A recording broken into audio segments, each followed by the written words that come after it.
Welcome to TG24 TV. నేను Sumalatha. Station Ghanpur division కేంద్రంలో నిర్వహించిన ఈ ధర్నాలో పెద్ద సంఖ్యలో కార్మికులు పాల్గొన్నారు. సంవత్సరాలుగా పనిచేస్తున్నప్పటికీ ఉద్యోగ భద్రత కల్పించడం లేదని కార్మికులు ఆవేదన వ్యక్తం చేశారు.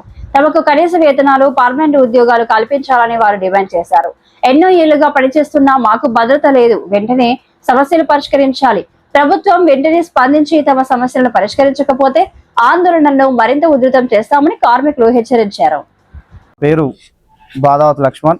నేను ఈ తెలంగాణ రాష్ట్రంలో ఉన్నటువంటి విద్యుత్ సంస్థ TSNPDCలో అన్మ్యాన్ డిస్ట్రిబ్యూషన్ వర్కర్గా పనిచేస్తూ ఉన్నాను.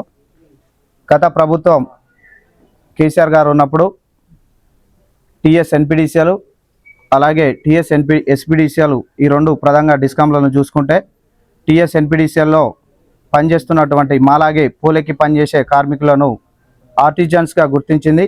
కానీ దురదృష్టం TSNPDCలో అన్మ్యాన్ కార్మికులను అప్పటి ప్రభుత్వం ఆర్టిజన్స్గా గుర్తించలేదు. ఎందుకు గుర్తించలేదంటే EPF లేదన్న ఒకే ఒక చిన్న కారణంతో అప్పటి ప్రభుత్వం యాజమాన్యం కార్మికులను ఇబ్బంది పెట్టింది. నేను యాజమాన్యానికి ఒకటే హెచ్చరిస్తున్నా, ఒక కార్మికునికి ఒక సంస్థలో పని చేసేటప్పుడు ఆ సంస్థ ఆ కార్మికుని యొక్క బాధ్యత తీసుకోవాల్సిందిగా ఉంటుంది. కాబట్టి EPF ఆ యాజమాన్యం కట్టని తప్పిదంకు ఇలా కార్మికునికి అన్యాయం చేసింది.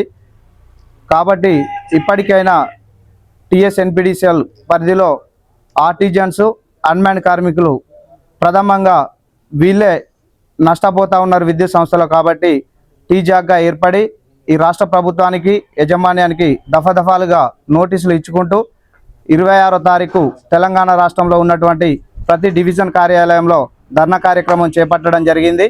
అలాగే తిరిగి ఈరోజు 30వ తారీఖు అదేవిధంగా డివిజన్ కార్యాలయం ముందు ధర్నా కార్యక్రమం చేపడతా ఉన్నాం.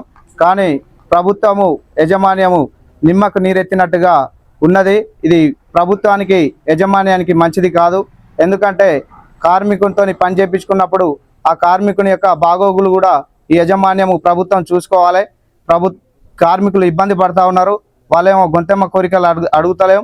రెండు ప్రధానంగా ఆర్టిజన్స్ కార్మికులను వాళ్ళ విద్యార్హతను బట్టి కన్వర్షన్ చేయాలని ఒకటి ప్రధాన డిమాండ్. రెండవది అన్మ్యాన్ కార్మికులను రెగ్యులరైజ్ చేసుకుంటూ ఈ సంస్థలో విలీనం చేసుకోమని అడుగుతా ఉన్నాం. ఈరోజు సంస్థను నమ్ముకొని పనిచేసేటువంటి కార్మికులు, అన్మ్యాన్ కార్మికులు వారు కొంతమంది విధి నిర్వహణలో దాదాపు సుమారుగా ఈ TSNPDCలో 100 నుంచి 150 మంది చనిపోవడం జరిగింది విద్యుత్ షాక్కు గురై. ఆ కార్మికుని యొక్క కుటుంబం ఈరోజు రోడ్డు మీద పడ్డ పరిస్థితి ఏర్పడింది. కానీ ఏ ఒక్క యాజమాన్యంలో ఉన్నటువంటి ఏ ఒక్కరు కూడా ఆ కుటుంబాలను మందలించిన పాపాన పోలేదు. కాబట్టి అటువంటి కుటుంబాలను కూడా యాజమాన్యం ఆదుకోవాలని కోరుకుంటూ, ఇదే మొండి వైఖరితో మీరుంటే రేపు 2వ తారీఖు ప్రతి సర్కిల్ కార్యాలయం ముందు ధర్నా కార్యక్రమంతో పాటు వంట వార్పు కార్యక్రమం కూడా ఉంది. కార్మికులందరూ దాన్ని దృష్టిలో పెట్టుకొని బ్రహ్మాండంగా విజయవంతం చేస్తారు. రేపు 7వ తారీఖు TSNPDCలో మహాధర్నా కార్యక్రమం ఉంది. ఆ కార్యక్రమం పెట్టక ముందుకే యాజమాన్యము రాష్ట్ర నాయకత్వాన్ని పిలిచి మా సమస్యలు పరిష్కరించాలని నేను డిమాండ్ చేస్తా ఉన్నా. ఒకవేళ సమస్యలు పరిష్కరించకపోతే 8వ తేదీ నుంచి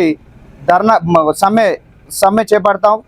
ఇప్పుడున్న పరిస్థితుల్లో యాజమాన్యం అంత దూరం తెచ్చుకోవద్దు. ఎందుకంటే వచ్చేది ఎండాకాలం కాబట్టి ప్రజలు ఇబ్బంది పడతారు. ఆ దృష్టిలో పెట్టుకొని మా యొక్క న్యాయమైన డిమాండ్లు పరిష్కరించాలని ఈ యాజమాన్యాన్ని, ఈ ప్రభుత్వాన్ని హెచ్చరిస్తా ఉన్నాం.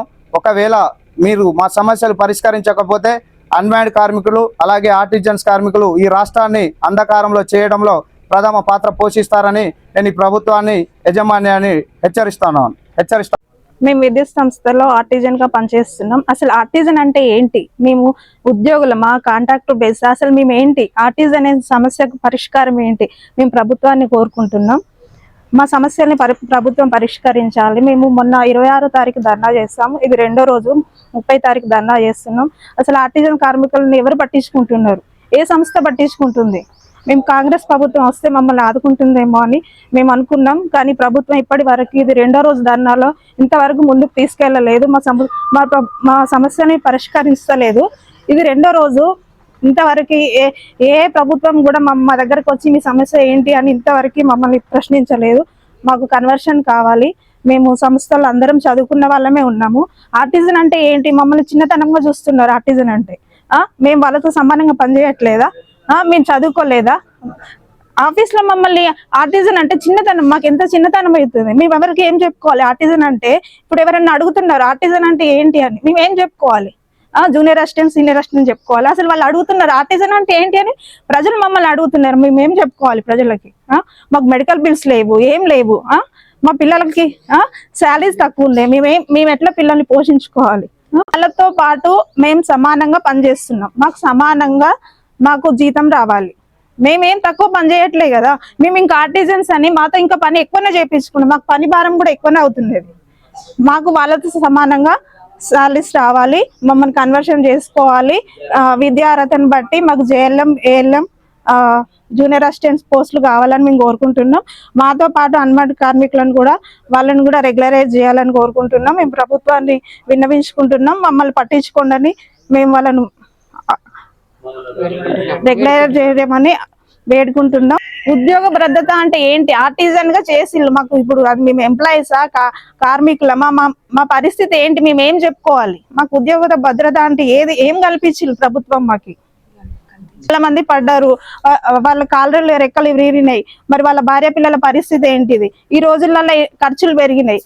ఈ ఖర్చులు పట్టుకొని వాళ్ళ భార్య పిల్లలు ఎట్లా బతుకుతారు? వాళ్ళు మమ్మల్ని కూడా ఆదుకోవాలి, ప్రభుత్వం కూడా ఆదుకోవాలి.